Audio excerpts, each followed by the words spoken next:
mengutang buku wakaf, mendapat pilihan daripada pilihan wakaf. Bila kita mati, kita dikafankan dan dikumikan dalam wakaf. Ini sejarah benar, sejarah benar, bukan saya ini saya ambil daripada seorang profesor.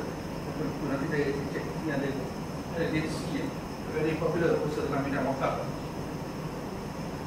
Kita hidup kita bermula dari wakaf sampailah daripada kita lahir sampai kita dikumikan wakaf. Itu hebatnya wakaf. Lihat asas tu. Sebelum kita pergi pada infrastruktur apa semua tadi, mengapa tadi saya dah jawab tadi, ulang balik, maknanya dari segi wakaf kemiskinan tadi sebabkan oleh tak ada infrastruktur, mesti modal, tanah. Orang miskin sebab apa? Sebab tak ada tanah. Di Kedah misalnya, kenapa orang tu miskin? Sebab dia tak ada tanah, dia terpaksa menoreh getah orang. Dia kata orang. Dia dapat, dia toreh tu dia bagi dua lah, dapat RM10, RM9. Tapi bila kita masuk di Kedah, kita bagi dia modal. Tak banyak, kita bagi RM300 je. Dia pajak tanah tu, di bawah pajak dia tak ada tanah getah tu. Sekarang daripada RM10, dia bagi dua, dia dapat semua. Dan peningkatannya cukup banyak.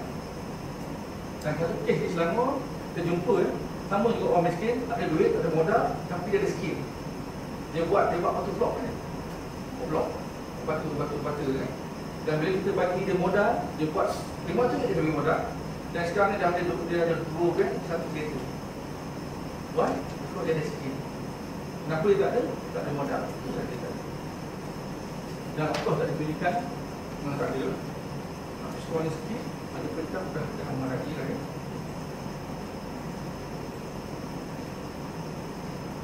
Okey, dalam konteks UN ini untuk Mahmud Al-Haq dia kata the basic purpose of development is to enlarge people. Betul, Islam itu memang betul.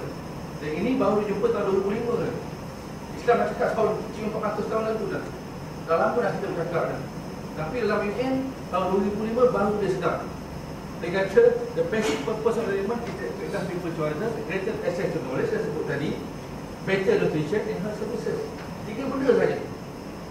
InsyaAllah itu kita dapat, kita tak hapus pun, tapi dapat kita kurangkan. Okey, dari segi peranan wakaf, kita tengok peranan wakaf secara mungkin banyak nanti kita akan buat secara seminar tu, tunjukkan di sini ni kisah-kisah saja pada tuan-tuan nanti boleh tengoklah. Pertama, apakah peranan wakaf? Bila tuan-tuan baca kisah wakaf nanti, baca tentang wakaf, inilah kehebatan wakaf. Memang tak dapat sepenafikan, baik orang Islam maupun bukan Islam. Yang pertama sekali, dia punya infrastruktur asas dia. Ini kisah dalam tahun 726 Masih, kisah nama Ibnu Al-Batutah. Ibnu Al-Batutah tuan-tuan, dia pergi ke Damaskus pada 726 Masih. Dia sampai di Damaskus pada waktu itu, dia rasa sangat hebat, dia rasa sangat terkagum. Kerana pada waktu itu dia lihat dalam dunia Islam, masyarakat Islam di Damaskus, and wakaf ini sebagai endowment ni, dia dah ada banyak fund yang untuk wakaf ni.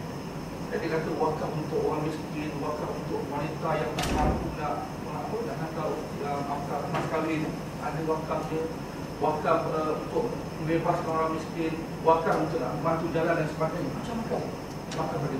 Dia rasa cukup kabur. Ini terus dalam buku daripada Ahrilah Al-Batutah. Ada bukunya, tuan-tuan tengok. Dan satu dikisahkan juga pada waktu ketika dia berjalan di satu lorong di Damaskus tu, dia nampak seorang hamba Allah. Hamba ni bawa pinggan. Lepas jatuh perang, pecah pinggan. So yang hamba ni menangis, takut kena pukul. Sebab dulu masih ada masa hamba menangis, takut kena pukul kan tuan tu. Dan orang kelilingkan dia. Dan salah seorang hamba Allah jumpa dia, tepuk bahu dia, kata jangan takut tuan hamba dia. Kau buatlah kaci-kaci yang jatuh sepah tu, bawa lah ke dia bakar. Dia kutip balik kaci-kaci tadi, jatuh pinggan dia punya profil dari Cina tu, kutip balik, dia bawa ke satu pejabat ni, dan dia dapat balik ganti nilai yang sama dengan harga pinjaman yang dicapkan. Kata Al-Batutah, dia kata buat hebat wakaf. Tidak ada beza dengan kata hamba dengan tuan. Tak ada beza. Tak ada beza antara hamba dengan tuan. Yang hamba tadi yang patut kena pukul tadi, kalau kena wakaf, selamat dia. Tak jadi kena pukul. Dan kita tengok dalam sejarah Islam,